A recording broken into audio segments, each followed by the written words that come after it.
Welcome to Coruzant Technologies, home of the Digital Executive Podcast. Welcome to the Digital Executive. Today's guest is Bill Colone.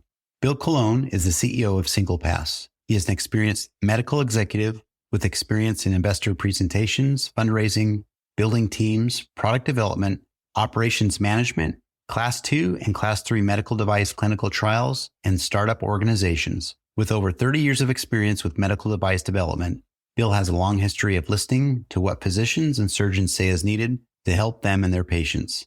He was the CEO of EndoMed and Spinal Singularity, the Director of R&D for Endologics, and the VP of R&D for Direct Flow Medical. He holds 13 U.S. patents.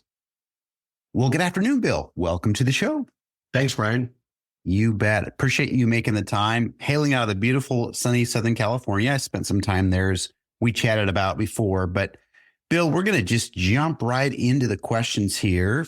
Could you begin by telling us about SinglePass and the unique electrocautery device that you're developing for deep tissue biopsy procedures? And what sets this device apart in the medical field? Sure. Thanks, Brian. Well, the unique thing about the SinglePass device is it truly is the only one of its kind. Currently, there are no procedure methods or other devices that can successfully close biopsy tissue channels that are damaged by the tools that you use when you perform a biopsy procedure. So we have the first and only device that can highly ensure that you do not have any bleeding, which causes adverse events after biopsy procedures. Thank you. I appreciate that. I know that sometimes it's a competitive field out there in the medical device, but also, trying to create and be innovative to take on some of the healthcare challenges that we have today, not only from how do we improve things, but also how to reduce the cost. So again, appreciate the share and all the work you've done on that. And switching gears, Bill, having led Spinal Singularity through significant funding rounds and product development milestones, what inspired your transition to founding SinglePass, and how have your experiences shaped the company's direction? I think what I learned at Spinal Singularity, I developed a much larger investor outreach. So the investor network grew. And also, just every time you do one of these startups, you learn a little bit more. And really the goal for me, every time I do these things, is basically cut my mistakes in half.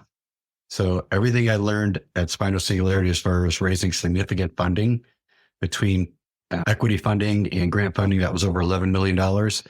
A lot of that led to steer me how to open up the funding rounds and fill them for SinglePass. So both unique technologies that were unmatched before, and the experiences were directly relatable. And what I learned at Spinal Singularity really helped us be successful at SinglePass. Thank you. And I appreciate you sharing, your experiences that led up to SinglePass and what you're doing today. But obviously getting in the trenches, starting with your first company and raising funding and that sort of thing has certainly led to some efficiencies, right? Cutting down that time so you can move quicker, be more agile in raising capital for your current product. So I appreciate the share. And Bill, the third question I have today, with over 4 decades of experience in medical device development, what are some of the biggest challenges you faced in bringing new technologies from concept to commercialization, and how have you navigated these challenges? I think the biggest thing that we are concerned about, we get a lot of ideas put in front of us, a lot of deal flow.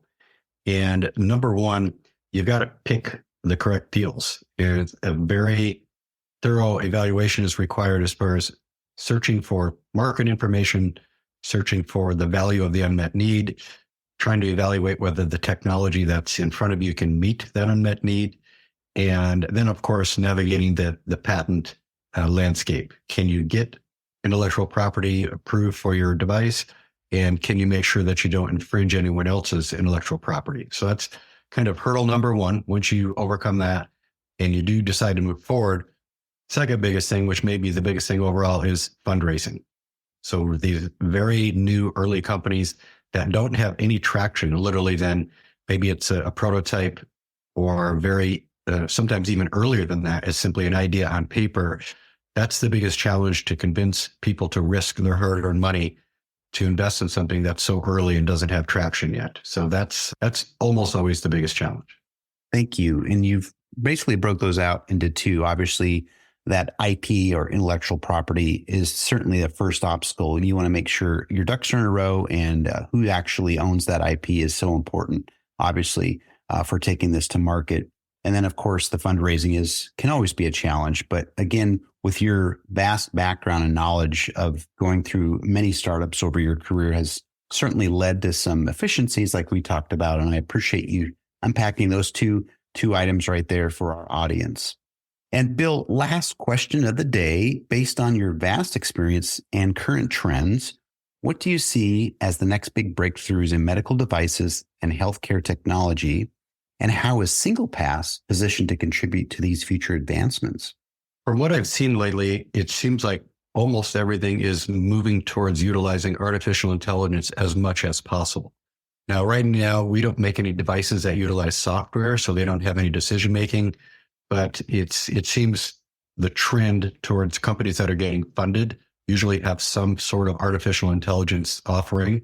And even with SinglePass, even though our device does not include software, so we can't utilize artificial intelligence directly inside the device, a lot of our marketing includes artificial intelligence. We have a QR code on all our labeling that if you point any kind of camera at it, a cell phone camera or an iPad camera at it, a 3D image pops on the screen of our device.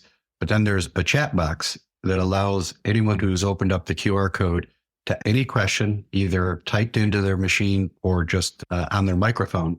And artificial intelligence will search our thousands of documents and produce the factually correct answer to any type of question that a user has. So although we're not using it for the device, it is helping us with our marketing purposes to make sure when anyone has a question, we've loaded, I think, over 400 questions into our artificial intelligence on that QR code. And that's been very helpful. Instead of people needing to email the company or call up and ask a rep, they simply can click on our QR code and ask the question and they'll get the correct answer due to artificial intelligence. I love that. And, sometimes people think, well, gosh, that's a baby step, but actually it's really not. It may be taken that way, but honestly, now AI has the capability of doing real-time analytics, real-time feedback, real-time questions and answers based on the large language models that we have access to now in just about every environment, every industry. So I appreciate you sharing that. That's awesome that you've taken advantage of that. And the next step will obviously be to enhance that and take it to the next level so you can use it with your device. So Bill, it was so awesome having you on today, and I look forward to speaking with you real soon. Thank you, Brian. Bye for now.